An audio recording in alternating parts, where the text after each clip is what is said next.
guys, Overlord here, back again with another review, and today we'll be taking a look at the McFarlane Toys DC Multiverse Teen Titans animated series, Cyborg. So that being said, let's get into it, kicking things off with the accessories. Kicking things off with accessories, Cyborg comes with a display stand, a laser cannon with removable, blast effect, and a collectible trading card, back of which you can pause and read at your own leisure. As for the laser cannon, though, it doesn't really fit on either side. I've tried it on both. All you gotta do is heat up one of the hands and pop it off, and then you can swap the laser cannon on. As for the blast effect, all you gotta do is push it in or heat it up, pull it out. It's pretty easy. I'm not sure if it's supposed to come out, but it does pretty easily. So, yeah, nothing too complicated. But the laser cannon doesn't exactly fit right on the arm, which is kind of a bummer. But with that being said, time to move on to articulation.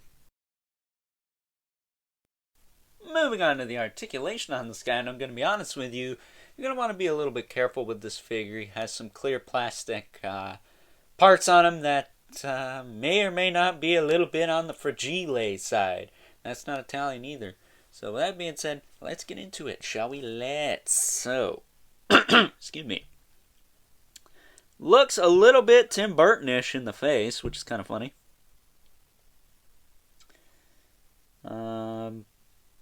Overall, though, the aesthetic, he looks like the show from the neck down. The head is not very, I don't believe that's the most accurate. You know, more anime look, where this is definitely a little bit more on the Bruce Timm side, which I don't mind. I think that's kind of cool. But if you want a 100% show-accurate Cyborg, I don't think this is it, unfortunately. It doesn't have the more anime-looking human part of his face. So even the robot eye looks fine, but this, the man parts, I suppose, do not look the most accurate. But if you're like me and just wanted a cool Cyborg, then probably won't care. But articulation on this guy, he does have the double ball peg in the head. You can snap his neck. Now he's dead all the way around. He does have a little bit of tilt. You can look up a bit. You can look down a bit. Pretty standard stuff. Nothing in the neck, I don't believe. That just feels like a solid piece there. The shoulders. Now the shoulders is where you want to be a little bit careful. They are clear plastic shells over the joint. You don't want to crack these, but you can lift them up pretty far. Again, you want to be really careful with these. You do not want to crack these, although I don't feel like that's going to be that big of an issue. But still, hashtag do not break your toys. Like this dumbass with that Carnage figure he did an update on the last review. The shoulders will also rotate around 360. He does have a little bit of that butterfly thing going on, but because his shoulders are literally big old honking sphere shapes, there's not a lot of range, so pretty much like the Devastator. He does have a bicep swivel. It's pretty stiff, though. He does have an elbow joint, which you can't really bend past 90. You bend it far, but not incredibly far. Just about that far. So he can't punch his own face. Boo! But whatever. Doesn't need to. His hands are on the ball hinges, but they are tighter than God knows what. So you can rotate it at the wrist, rotate it here. I'm not going to do that because it's a little stuck right now. And then the hands are easy enough to pop off and swap out with the laser cannon accessory. You just got to add a little heat. But again, the laser cannon doesn't exactly pig in all the way, so that's kind of weird how that works. He's got a diaphragm joint. You can crunch that far forward, that far back. You can rotate. He's got a little bit of tilt in there. He's got a little bit more range in the waist as far as crunching goes. And then he does have a lot more tilt in the waist as well. Hips kick out to the side. Not too bad. They kind of get pushed back down, but they could probably go out some more if this was softer. but they can kick out pretty far. Can kick forward enough. They kind of get pushed back down again. He's got a thigh cut. Double jointed knee. Can't kick his own robot ass because he's got this kind of strap piece going across his leg there. And then his feet do hinge up and down, as well as rotate at the top and bottom. So you get your ankle rocker. And then he's got a toe hinge, which is fairly tight on this figure, so they've been tightening those up. I don't think that's necessary still, but, you know, if they want to put them in there, they're going to put them in there. So, who am I to judge, right?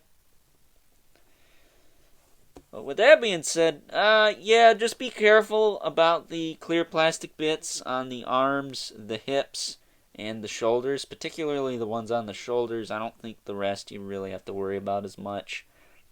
But with that being said, let's take a look at some size comparisons. Taking a look at some size comparisons, here is Cyborg next to a couple other, well, cyborgs. We've got the Marvel Legends X-Force version of Deathlock and the DC Multiverse Dark Knight's Metal Murder Machine. Review of that coming in the next couple of weeks.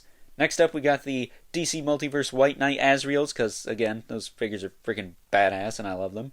And last but not least, we got the Mythic Legion's Brother Mandibulus and the Mortal Kombat 11 Spawn. So that being said, time to wrap things up with some final thoughts. Overall, and unfortunately I'm going to have to be brutally honest here, this is not the best figure from McFarlane Toys' DC Multiverse line. Aesthetically, it's a damn nice looking figure, but as far as an action figure goes, yeah, I can't say it's quite up to snuff like the Devastator, the other Dark Knight's Metals, or even the Hellbat and the Azraels I've looked at this past year.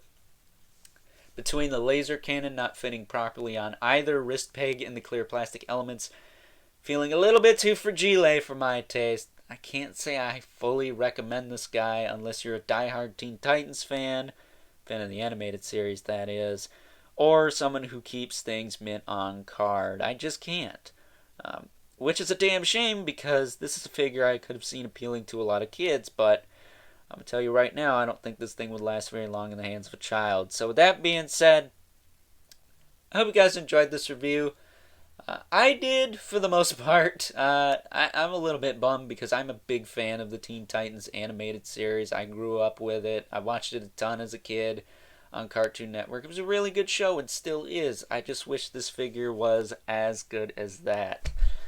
I still like it. I'm still going to admire it on the shelf. But as far as being in my top 10 DC Multiverse of the Year goes, he might be number 10. He may just be an honorable mention. I don't know. I still got to get a lot of the Dark Knight's Metal stuff at this point. So, with that being said, don't forget to like this video, hit that subscribe button and the notification bell so you know whenever I upload more reviews like this one. And don't forget to leave a comment in the comments section below. Let me know what you think of this figure, or if you had good luck getting this guy out of the packaging. I know a lot of people have actually busted off the, is it left arm? One of the arms, trying to get him out of the cellophane. So I have a remedy for that, because mine didn't do that. I highly recommend you use a hairdryer to bust this guy out and pop him out easily. Slow and steady wins the race, folks. Be gentle with it. Hashtag don't break your toys. But with that being said, until next time, I will catch you guys later.